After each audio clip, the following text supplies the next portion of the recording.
You've been making decisions from the lowest version of yourself, quitting things during the valley, burning bridges at midnight when everything feels permanent and heavy. And the worst part is, you believe those moments were showing you the truth. By the end of this, you'll understand why your darkest hours are the least qualified to run your life. There's a principle buried in the Hermetic tradition that most people skip over because it sounds too simple. The law of rhythm. Everything flows. Everything has its tides. The pendulum swings left, and then it swings right. You've heard some version of this before, maybe dismissed it as a greeting card philosophy, but the Hermetists meant something far more specific and far more useful than things get better. The downward motion contains the upward motion inside it. One doesn't just follow the other like a lucky accident. The return is built into the fall the way a rubber band stores energy as you stretch it. The further it pulls in one direction, the more force is loaded for the return. Your worst seasons carry the most potential energy for what comes next. Think about the last time you went through something brutal. A breakup, a financial collapse, a season where getting out of bed felt like negotiating with gravity. Remember how flat everything looked from inside that moment. Colors drained, possibilities shrank. The future looked like an empty parking lot at 2 a.m. And from that vantage point, you made assessments about yourself, about what you deserved, about what was possible. Those assessments felt like clarity. They weren't. The Kybalion describes rhythm as the measure of motion between two poles. Two poles. The low point and the high point are connected, part of one mechanism. You can't have one without the other, any more than you can have a wave with only a trough. The ocean doesn't work that way. Neither does your inner life. So why do you treat the downswing like it's the final word? Why does the low point feel so much more real than the high point? There's a reason, and it has teeth. When you're in an elevated state, a part of you whispers that it won't last. You hold joy at arm's length, suspicious. But when you're in pain, you accept it immediately.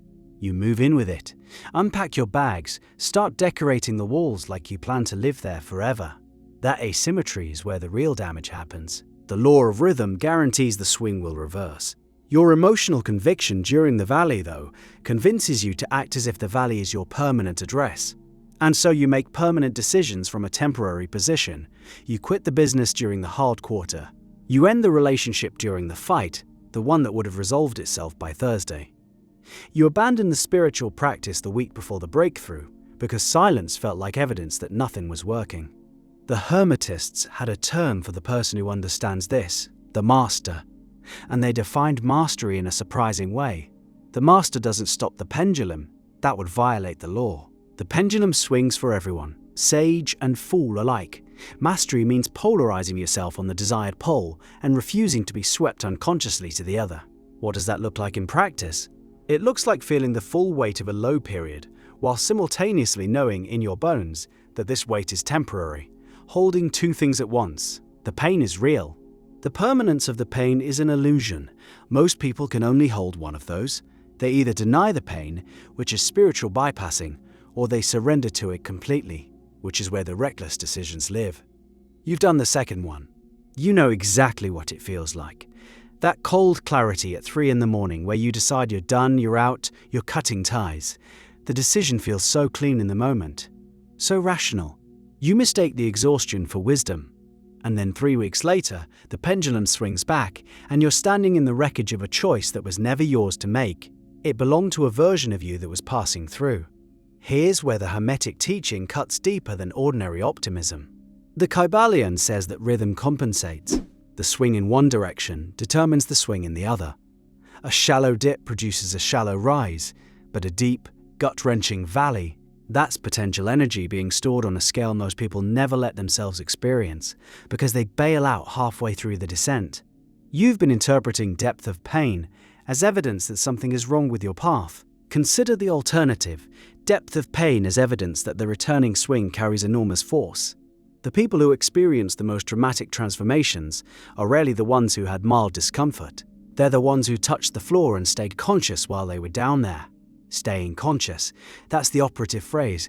Anyone can collapse into a low period. The Hermetic practitioner stays awake inside it, watches the mechanism, feels the heaviness without letting it author the next chapter of their life. There's a discipline in this that doesn't get enough attention. It's easy to talk about trusting the swing in a comfortable moment, trusting it, while your chest is tight and your mind is listing every reason you should give up. That's the actual practice. Neville Goddard spoke about this from a different angle, when he taught that states are visits. You visit the state of despair the way you visit a city. You walk its streets, you feel its weather on your skin. But you have a return ticket. The moment you forget the return ticket exists, the state owns you. And a state that owns you will redecorate your entire reality to match its architecture. You've watched this happen. Someone goes through a difficult stretch, and within weeks their language changes, their posture changes. They start speaking about themselves in diminished terms, past tense, as if the person they were before the valley died somewhere along the way. The state colonized them. They forgot they were visiting. The law of rhythm says the swing back is inevitable. Your job is to still be standing in a recognizable life when it arrives. Every bridge you burn during the low period is a bridge you'll need during the high period. Every relationship you sever, every project you abandon, every declaration of "I'm done" that you make from the bottom of the arc, these become the costs of unconscious rhythm. The pendulum swings back, and you arrive at the high point with empty hands because you threw everything away during the low. So what's the practical instruction here? When you feel the downswing, and you will feel it because the law is impersonal and it spares no one, institute a waiting period on all major decisions, 72 hours minimum. The Hermetists would say longer. The ancient mystics fasted and prayed before major choices because they understood that the quality of a decision depends entirely on the state from which it's made.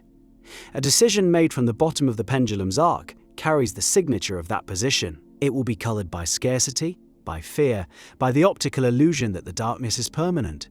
You already have evidence for this in your own history. Go back to a decision you made during your lowest point. Look at it now from a different position on the arc. Does it still look wise? Or does it look like something a frightened version of you chose because they couldn't feel the return swing coming? The counter-argument is worth addressing honestly.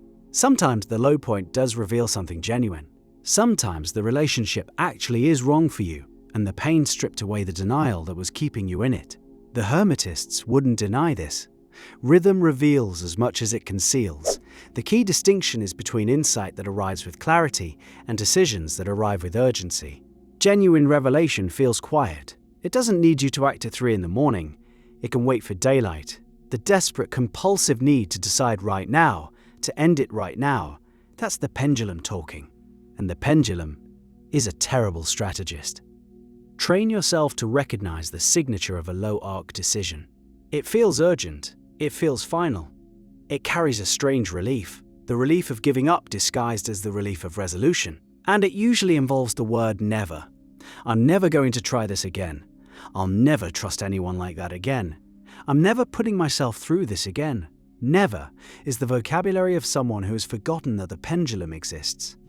Replace never with right now. I can't see a way forward right now. I don't have the energy for this right now. Right now is honest. Never is a permanent structure built on temporary ground, and it will crack the moment the swing reverses. The rhythm is already moving. Whatever low you're sitting in as you hear these words, the mechanics of the return are already engaged. You didn't start them. You can't stop them. The only question is what you'll have left when the tide comes back in.